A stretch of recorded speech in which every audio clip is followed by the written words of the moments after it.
नमस्कार, आपका स्वागत है। इस संपूर्ण विश्व में सर्वशक्तिमान ईश्वर ही है और उनकी इच्छा के बिना एक पत्ता भी नहीं हिल सकता। ये बात समय समय पर सिद्ध हो चुकी है। ईश्वर प्रत्यक्ष रूप से भले ही दिखाई ना दे, लेकिन अप्रत्यक्ष रूप से वह इस संसार के कण कण में बसा हुआ है। यह बात भी सत्य है कि हम में से कुछ लोग बहुत भाग्यशाली होते हैं, क्योंकि उन पर ईश्वर की विशेष कृपा होती है और कुछ ऐसी शक्तियाँ उनके आसपास हमेशा विद्यमान होती है जो हर समय उन्हें सही मार्ग दिखाती है और हर मुश्किल में सहायता करती है। यही नहीं, ये ईश्वरीय शक्तियाँ कुछ ऐसे व्यक्तियों को चुनती है जो खुद भी सही मार्ग पर चलकर दूसरे लोगों का भी सही मार्गदर्शन कर सके और उनकी सहायता कर सके। लेकिन हमें कैसे पता चल सकता है कि किन व्यक्तियों के साथ यह अलौकिक शक्ति है या ईश्वर की कृपा कौन से व्यक्तियों पर है? तो आपको बता दे कि हमारे प्राचीन ग्रंथों में कुछ ऐसे संकेतों के बारे में बताया गया है जिनसे हम ये समझ सकते हैं कि उस व्यक्ति पर ईश्वर की कृपा है और अलौकिक शक्तियाँ हमेशा उसके साथ मौजूद रहती है। तो चलिए जान लेते हैं उन संकेतों के बारे में। पहली बात, जिस व्यक्ति में काम, क्रोध, ईर्ष्या, मोह, माया, लोभ, अहंकार जैसी भावनाएं ना हो, ऐसा व्यक्ति ईश्वर की विशेष कृपा प्राप्त होता है। ऐसा व्यक्ति व्यभिचार नहीं करता, क्रोध नहीं करता या उसे अपने क्रोध पर काबू रखना आता है। ऐसा व्यक्ति अपने मुख से कभी गाली गलौज नहीं करता। अपने मन में ईर्ष्या की भावना ना रखकर अपने आचरण और व्यवहार से दया और प्रेम की भावना से दूसरों के साथ पेश आता है।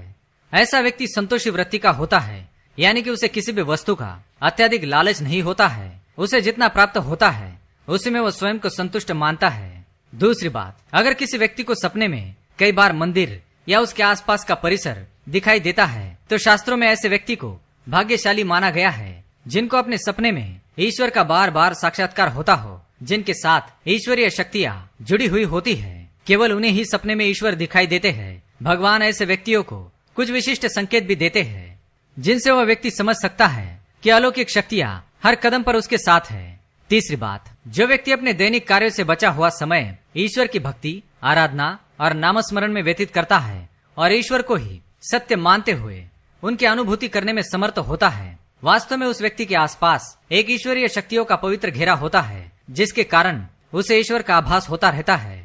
चौथी बात, जो व्यक्ति समाज के प्रति अपना दायित्व समझते हुए सद्कार्य और पुण्य के काम करता है, मुसीबत में फंसे लोग तथा गरीब और लाचार व्यक्तियों को यथासंभव सहायता करता है, आपदा और विपदा के समय मनुष्य तथा पशु पक्षियों की हर तरह से सहायता करता है, बूढ़े, असहाय और अपंग लोगों की समर्पित भाव से सेवा करना अपना कर्तव्य समझता है, धार्मिक कार्य करता है, ऐसा व्यक्ति वास्तव में समाज के लिए उदाहरण सिद्ध होता है। लेकिन आपको ये बता दें कि हर कोई व्यक्ति ऐसे काम नहीं करता है। जिस व्यक्ति के ऊपर भगवान की विशेष कृपा होती है उसी व्यक्ति के अंदर ऐसे गुण उत्पन्न होते हैं। ऐसा व्यक्ति अंत में मोक्ष की प्राप्ति कर लेता है। पांचवी बात, ईश्वरीय कृपा प्राप्त व्यक्तियों में एक अनोखी शक्ति भी होती है और वह शक्ति है पूर्वाभास की। पूर्वाभास यानी कि भविष्य में होने वाली कुछ विशेष घटनाओं का पहले ही आभास हो जाना। अगर आपको भी भविष्य में होने वाली कोई दुर्घटना या कोई अच्छी घटना के बारे में पहले ही अंदाजा लग जाता है तो आपके ऊपर भगवान की विशेष कृपा है। छठी बात, कुछ लोगों को हमेशा अपने आसपास एक विशिष्ट प्रकार की सुगंध का अनुभव होता है। हमेशा सुगंधित फूल, धूप, अगरबत्ती या कपूर जैसी पवित्र सुगंध का झोंका सा हवा में तैरता हुआ महसूस होता है तो ये उसके आसपास ईश्वर की उपस्थिति का संकेत है और देवी देवताओं का आशीर्वाद उस व्यक्ति पर होता है। सातवीं बात, ईश्वर का समय यानी कि ब्रह्म मुहूर्त, जो कि सुबह 3:30 बजे से लेकर 5:30 या 6 बजे तक का समय होता है, हमारे शास्त्रों में इस समय को बहुत ही महत्वपूर्ण माना जाता है। ब्रह्म मुहूर्त को देवताओं का समय माना गया है क्योंकि इस समय वातावरण में एक अनोखी और सकारात्मक ऊर्जा का संचार होता है। यदि किसी व्यक्ति की नींद प्रतिदिन ब्रह्म मुहूर्त में अपने आप ही खुल जाती है और वह व्यक्ति अत्यंत प्रसन्न चित्त से अपने नित्य कर्म से निवृत्त होकर ईश्वर की आराधना करता है और उगते हुए सूर्य को अर्घ्य देता है तो ऐसा व्यक्ति निश्चित रूप से ईश्वर की इच्छा के अनुसार ही ऐसा करता है। उसे ऐसा करने के लिए ईश्वरीय शक्तियाँ प्रवृत्त करती है, यानी कि ऐसे व्यक्ति पर भगवान की कृपा बनी हुई है। आठवीं बात, कई बार हम मंदिर या किसी धार्मिक स्थल पर भजन कीर्तन या कथा सुनने जाते हैं। कितने भी सुंदर भजन हो या कितनी भी अच्छी कथा हो, बीच बीच में हमारा ध्यान भटक जाता है और हम कभी अपने घर के विषय में, कभी अपनी किसी समस्या पर या फिर आसपास बैठे लोगों का विचार करने लगते हैं। लेकिन कुछ लोग ऐसे होते हैं जो भजन कीर्तन या कथा सुनने में इतने तल्लीन हो जाते हैं कि उन्हें किसी बात का होश नहीं रह जाता। उन्हें बस अपने आसपास पवित्रता का एहसास होता है और बहुत ही शुभ ध्वनियां सुनाई देती है। तो ऐसे व्यक्ति का साथ निश्चित ही अलौकिक शक्तियां दे रही है और ऐसा व्यक्ति आगे चलकर बहुत नाम कमाएगा।